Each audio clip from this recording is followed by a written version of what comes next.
Hello everyone and welcome to the channel. For today's video I am going to be talking about my lip blush treatment that I had done. In today's video I want to go into what the procedure was like, the pain level and also the aftercare.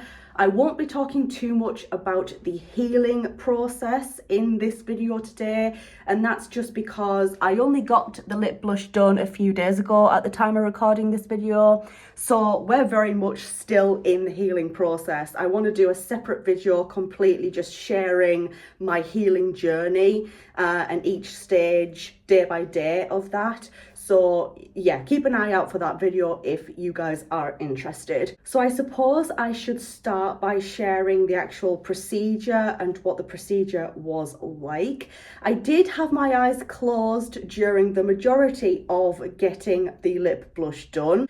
A lot of people tend to ask about lip blush in terms of, is it similar to tattooing? And yes, in a way it definitely is. Your beautician will use pretty much the same sort of tattoo gun, like it looks very much the same to me as what they would if they were tattooing your arms or your legs or anywhere else on your body. So yeah, it did kind of give me like tattoo vibes, if I'm going to be perfectly honest with you guys. Some people also do get numbing cream applied before the actual treatment. I personally didn't use numbing cream, but I know people who do use it. It's fine. It's just your preference.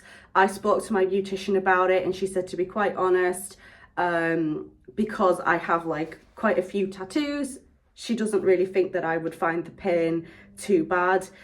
So I chose not to have numbing cream applied in the end. My beautician had out all of these little tiny bottles, and each bottle had a very specific colour in it. And if I was quite honest, I knew that you would be able to pick your lip blush colour, but I didn't actually quite realise that there would be so many different colours to choose from. I was trying to pick what colour I wanted and I was like, oh my god, this is a bit overwhelming because there's a lot more colours here than what I thought.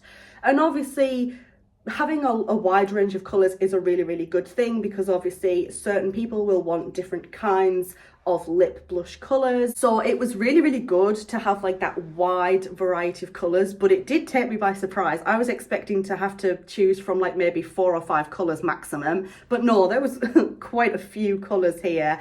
And me and my beautician were like talking about things, and based on like my hair colour and stuff like that, she basically picked out 3, 4 or 5 different colours, I think it was, and she said, I think those particular colours would look better with your hair colour and whatnot, as long as you keep your hair colour red. Like, are you planning on keeping it red? Yes, I am. These colours are going to look better for you personally then. And I really appreciated having my beautician take her time to, like, you know, sort that out with me. And you can also mix colours as well to create like a custom kind of colour that you want. So if you like a specific colour but you want it a little bit lighter or a little bit darker, you can mix colours in order to create that kind of custom colour that you want, which I thought was really cool. So I ended up picking my colour, which was this kind of colour, as you can see on my lips. I wanted something quite natural. I didn't want something too bold, because a lot of the time I go makeup free nowadays, so it's only like every now and again where I do have the chance to put makeup on. So I wanted something that was going to look natural with or without my makeup. I wanted something that wasn't too bold, something that wasn't too in your face, and I wanted something that just wasn't going to look odd. I was actually quite nervous to get this treatment done. I also got microblading done on the same day, and honey, I wasn't bothered about getting my brows microbladed at all. But for some reason my lips, I was like, oh my god, how much is this gonna actually hurt? And I was actually quite worried. Like, I was fine all the lead up to the appointment and all that, but the second that I laid down to actually get the procedure done, that's when I was like, I'm actually quite nervous. It was the unexpected of like, oh my God, like this is my lips, and lips are quite a sensitive area. So I was expecting it to hurt a lot, but I didn't want to jump straight in with numbing cream because I wanted to know how much it truly hurt. And I wanted to know like, this is what I'm doing to my body. This is what my body's going through, if that makes any sense. I hope that makes sense. So basically, after we picked a colour, I laid down. The beautician was just sort of looking at my lips a little bit. She noticed that I do have a little bit of scarring on this side of my lip. She was just sort of looking at my lips, not for a long time, but was just sort of examining them a little bit and having a little look at what she was dealing with.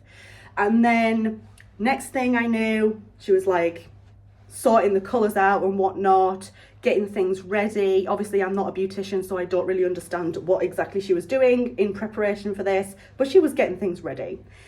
And next thing I knew, she was like, right, I'm ready to start. Are you ready? And I was like, yeah, I'm ready. Let's do this. I can't explain the pain. Still, a few days on after getting it done, like I still can't quite fathom the pain in my head.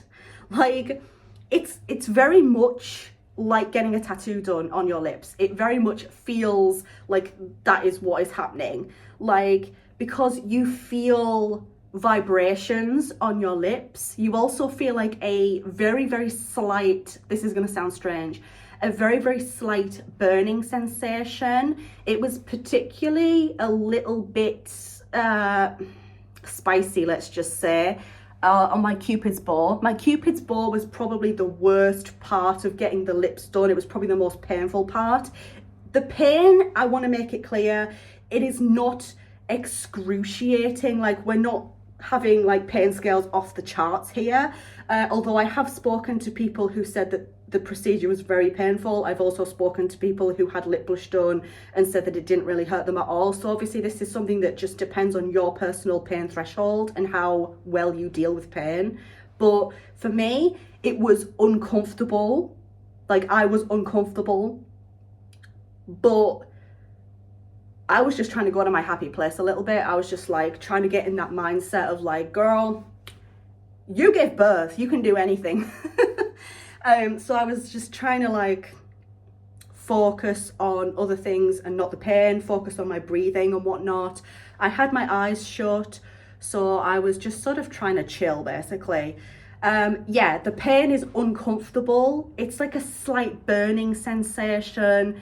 And after a while of like your beautician going over your lips, your lips do sort of automatically become slightly numb. Like, I could feel the longer she was doing it for, my lips were kind of becoming numb, because obviously this is kind of like a trauma to your lips. The pain is hard to rate. I would maybe put it as like a 4 out of 10, 10 being like the highest and 0 obviously being like the mildest, like no pain at all. I would probably put it at like a 4.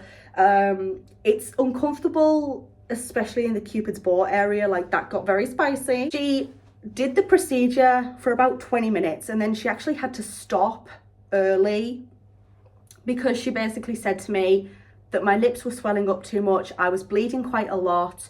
And this is the case for me when I've had tattoos done in the past. Certain areas of my body, when I'm getting tattoos and things like that done, will bleed a lot more than others. Like the ones on my back bled loads. The ones on my arms, not so much. But yeah, I have been known to bleed quite a lot sometimes, depending on the location of the tattoo or the procedure. So yeah, that kind of didn't really come as a massive surprise to me. She said my lips were just swelling too much, and she said that I was just bleeding to the point where she was like putting the needle on my lips and it just was not, like straight away my lips were just bleeding. So it was like basically making it probably quite difficult for her to actually do anything and see properly what she was doing. So she said, we'll leave it there. I'll get you booked in again in a few weeks' time, give this chance to heal a little bit, sort itself out. And we'll come back again in 3 weeks' time and we'll finish off the process. So I am booked in for a few weeks' time to go back and finish my lips. So this is not the actual proper finished product. In terms of aftercare, obviously there is aftercare that you have to follow when you have lip blush done. This is something that's basically very similar aftercare to getting a tattoo done, so just bear that in mind. It's advised for the first like 24-48 hours especially that you just really be careful when you eat or drink. Your lips will be swollen after this treatment. Like, my lips were incredibly swollen after the treatment. Here's a picture straight after the lip blush treatment was done. That is what you may be dealing with in terms of how swollen your lips will get. So eating and drinking might be a little bit uncomfortable for you. Not painful, but just weird and uncomfortable because your lips are swollen. So you just got to be careful when you're eating and drinking. You might feel comfortable drinking through a straw, especially for the first like few days after the treatment. You might want to avoid salty foods or spicy foods. You obviously don't want to touch your lips too much. You don't want to scratch them, rub them. You don't really just want to touch them at all, really, if you can help it. Also, your lips might crust a little bit. There might be some peeling going on. Don't pick at your lips. You do want to try and avoid getting your lips wet during the healing process, maybe for like the first 7 to 10 days. If you do get them wet, gently dab them, do not rub them. Like I said, you want to avoid getting your lips wet, but you do need to keep them moisturized. My beautician gave me a couple of sachets of like a sort of like a Vaseline kind of thing, and I was basically told, keep your lips moisturized. You can't get enough of this stuff. Put it on like several times a day, and this will really help keep your lips moisturized, and it will help them heal. And so far, I've not had a lot of scabbing. I've not had a lot of peeling or anything. So I think the more you keep them moisturized, the better. But you don't want to get them wet. Also, there's certain things you want to avoid. Things like swimming pools, saunas, excessive heavy exercise, intense exercise. You might want to avoid having extra hot and steamy baths or showers, steam rooms, things like that for the first like 7 to 10 days after you get this done. You want to also avoid sun exposure as well, as much as humanly possible, for 7 to 10 days after you get lip blush done. You also do want to avoid wearing makeup or kissing lip to lip until your scabs are healed. And me, having a child and a husband, the kissing is like a very difficult one for me. You can reduce your swelling by applying an ice pack if you want to. With all that being said, I think that's pretty much all I have to say in terms of like the procedure, the pain and the aftercare of having lip blush done. If you've had lip blush done, let me know your experience in the comments section down below. Like I said earlier on in the video at the very start, I will be doing a separate video talking about my healing process day by day. So look out for that if you're interested in that. I'll also be doing another video like this on my microblading as well, because I got lip blush and microblading done on the same day. Thank you guys so much for watching. I hope you found this video useful. If you did, leave it a thumbs up. If you're new here, go ahead and click on that subscribe button. Thank you guys so much once again for watching, and I hope to see you in the next video. Bye.